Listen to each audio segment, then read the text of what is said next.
ঘাটালের ঝুমি নদীর ওপর ভাঙল বাঁশের তৈরি সেতু, যোগাযোগ বিচ্ছিন্ন বেশ কয়েকটি গ্রামের। অবশেষে কয়েকদিনের টানা বৃষ্টিতে ঘাটাল ব্লকের ঝুমি নদীতে জল বেড়েছে, ভেসে আসছে কচুরিপানার চাপে 7টি বাঁশের সাঁকো ভেঙে গেছে, ভেসে গিয়েছে। 4টি গ্রাম পঞ্চায়েতে বেশ কয়েকটি গ্রাম যোগাযোগ বিচ্ছিন্ন হয়ে পড়েছে। শনিবার সকালে এলাকাতে আসেন ঘাটালের এসডিও সুমন বিশ্বাস। তিনি এলাকা পরিদর্শন করেন। অবশেষে সংবাদ মাধ্যমের মুখোমুখি হয়ে তিনি বলেন, আমরা প্রতিদিন জলের ওয়াটার লেভেল পাই, এখনো পর্যন্ত বিপদসীমার নিচে জল বইছে। নদীর ওপর বাঁশের সাঁকোগুলি ভেঙে যাওয়ায় নৌকা পারাপার চলছে। আমরা স্থানীয় পঞ্চায়েত এবং ব্লক প্রশাসনকে নির্দেশ দিয়েছি যাতে নৌকাতে একসাথে বেশি মানুষ না তোলা হয় এবং প্রয়োজনে লাইফ জ্যাকেট রাখার জন্য প্রতিটি নৌকা যাতে ফিট থাকে সে বিষয়ে নির্দেশ দেওয়া হয়েছে। একেবারে নদীর সামনে বিদ্যালয়ের অবস্থান হওয়ায় ননসুকা LN হাই স্কুলের পরীক্ষা বন্ধ করে দিয়েছে স্কুল কর্তৃপক্ষ। তবে পরিস্থিতির উন্নতি ঘটলে পরীক্ষা নেওয়া হবে। যোগাযোগের জন্য দেওয়া হয়েছে খেয়াতেই পারাপার করছেন মানুষজন। প্রশাসন সূত্রে জানা গিয়েছে আরও 2টি খেয়া দেওয়া হবে এইখানে।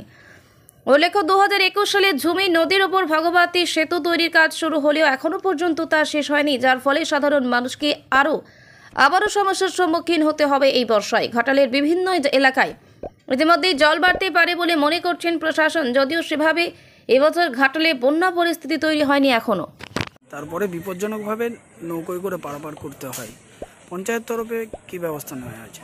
পঞ্চায়েত তরফে বলতে আমাদের এখন 3টে ঘাট আছে। 3টে ঘাটের পানার চাপের জন্য সেইভাবে নৌকাও দিতে পারছে না। একটা নৌকা এখন চালু আছে, আর 2টো নৌকা কথা বলেছি তারা শীঘ্রই চালু করে দিবে। আর 2টো ঘাট, যেটা ঘোরই ঘাট আর বেড়ার ঘাট আছে, 2টো ঘাট ওরাও শীঘ্রই চালু করে দেবে। চালু করে দিলে এটা মোটামুটি চাপটা কমে যাবে। এখন বন্যা সেই রকম হয় না, কিন্তু আমাদের এখানে পানার চাপেই মেন হচ্ছে সমস্যাটা হয়েছে। ভেঙে গেছে সব কটা? একবারে সব কটা, বালিডাঙ্গা থেকে শুরু করে মোটামুটি নিচে পর্যন্ত যা আছে সব ভেঙে গেছে। তাহলে যাতায়াতের একমাত্র নির্ভর নৌকা। কিন্তু নৌকোগুলিতে বিপজ্জনকভাবে যাতায়াত হচ্ছে। লাইফ জ্যাকেট বা এইগুলি আপনারা লক্ষ্য রেখেছেন যে নৌকোগুলিতে লাইফ জ্যাকেট আছে কিনা? লাইফ জ্যাকেট বলতে লাইফ জ্যাকেট তো এখানে ব্যবস্থা নেই, কোনোদিনও থাকেও না সেই রকমভাবে। এবারে খুব যদি বড় বন্যা হয় তখন একটা নৌকোয় কতজন নেওয়া চলবে, বেশি লোক নেওয়া হচ্ছে কিনা সেগুলো লক্ষ্য রাখছেন? এইরকমই যায়, বেশি যায় না। সিভিক দেওয়া থাকে, দুদিকে দুজন সিভিক থাকে।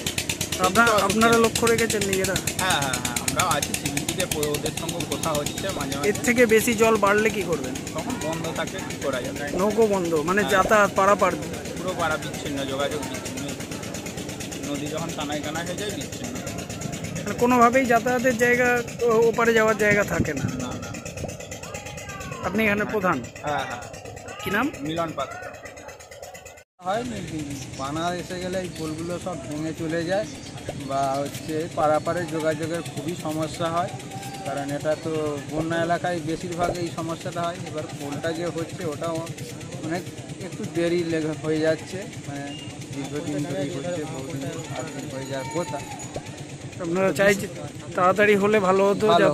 এই যোগাযোগটা অন্তত সুবিধা হতো আর কি। তারপরে ধরুন এখানে তো তোমার এটা পূর্বপুরুষ থাকতেই দেখে আসছি, প্রায় বন্যা হয়ে গেলে এখানে একবারে পারাপার যোগাযোগ বিচ্ছিন্ন। তবু এখন একটু বন্যা হয়ে গেলে যে ঘাটালের যে বর্দা চৌকান বা এই 3 নম্বর 2 নম্বরগুলো বড় ব্রিজ হয়ে যে ভালো হয়েছে, নাহলে তখন ঘাটাল যে পৌরসভাকে যাব, হসপিটাল ডাক্তার দেখাতে, কোনো কিছুই যোগাযোগ থাকতো না, কোনো কিছুই সমস্যার সমাধান হতো না।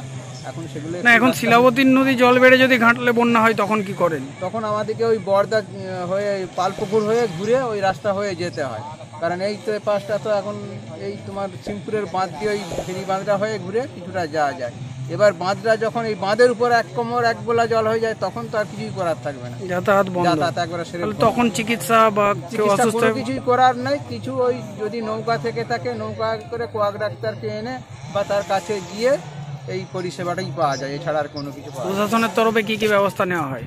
বন্যার সময় তরফের যে অঞ্চল থাকতে যেগুলো নেওয়ার দরকার, ওরা যে সব নৌকাগুলো আনে। বাকি পৌরসভা থাকতে অনেক সময় যেগুলো ওই বুটবুটি নাকি কি বলে, নৌকার চালিত বোর্ড চালিত সুইচ বোর্ডগুলো দিয়ে ওরা পরিষেবা দেয়। আর খাবার দাবার বা এই পানীয় জলের ব্যবস্থা এখন অভাব নেই, কারণ এখন খাবার বন্যা হলে তো বেশি হয়ে গেলে দেয়। কারা দেয়? প্রশাসনের তরফে? প্রশাসনই দেয়। পানীয় জলের অভাব হয়? জলও দেয়, জল সব প্যাকেটে করে জল ভরা থাকে, সেটা প্যাকেট জল সব দেয়। আপনার নাম? আমার নাম শিবারাম মান্না। কতটা জল বাড়তে পারে এখনো ঝুমি নদীর? জল বাড়বে, আমরা প্রতিদিনই নজর রাখছি। প্রতিদিন সকালবেলা আমরা একটা ওয়াটার লেভেল পাই, আজকেও পেয়েছি। জল এখনও বিপদসীমার নিচে সব জায়গাতেই আছে, তবে যদি বাঁকুড়া পুরুলিয়াতে খুব বেশি পরিমাণে বৃষ্টি হয় তাহলে এইসব নদীগুলো জল বেড়ে যায়, ঝুমি শিলা এইসব নদীতে জল বেড়ে যায়। তো আমরা নজর রাখছি, এখনও বিপদের কোনো আশঙ্কা নেই। তবে সমস্যা যেটা হয় সেটা হচ্ছে ঝুমি নদী বা শিলাবতী নদীর উপরে অনেকগুলি বাঁশের সাঁকো তৈরি করা আছে, যেগুলি মানুষের লাইফ লাইন এপার ওপার হওয়ার জন্যে। তো সেগুলি সব ভেঙে গেছে, এবং সেইগুলি ভাঙার জন্য এলাকার মানুষের দুর্ভোগ আছে, যেটা যে নৌকা করে পেরোতে হয় বছরের কয়েকটা মাস। পাশে একটা স্কুল আছে এখানে, মনসুখ এলেন হাই স্কুল, তো তার বেশিরভাগ ছাত্র এপার থেকে যায়। তো যারা এপার থেকে যায় তাদের পক্ষে এই সমস্যা হচ্ছে, এখন নৌকা করে পারাপার করতে হয়। ব্রিজটা হচ্ছে, ব্রিজটা এখনও সময় লাগবে, আশা করি এই বছর বা সামনের বছর হয়তো শেষ হবে, সামনের বছর শেষের দিকে।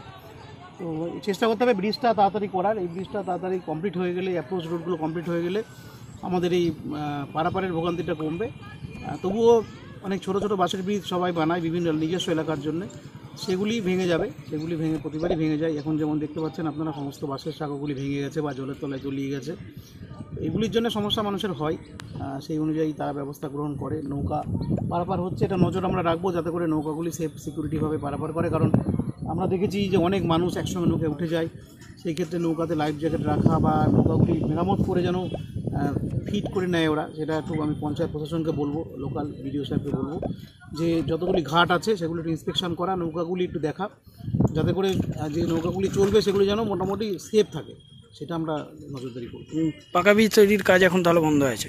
পাকা ব্রিজ তৈরির কাজ চলছে, আপনারা দেখছেন যে একটা স্ল্যাব ঢালাই করা হচ্ছে, একটা স্ল্যাব বাকি আছে। এই স্ল্যাবটা ঢালাই তো এই বর্ষার জলে করা যাবে না, বর্ষার জলটা কমলে করা হবে। এবং এর পাশাপাশি অ্যাপ্রোচ রোডের কাজটা চলছে, নদীর ওপারে অ্যাপ্রোচ রোডের কাজ চলছে, এপারেও কাজ হবে। তার জন্য কিছুটা জমি জট আছে, সেটা আমরা কাটানোর চেষ্টা করছি সবাই মিলে।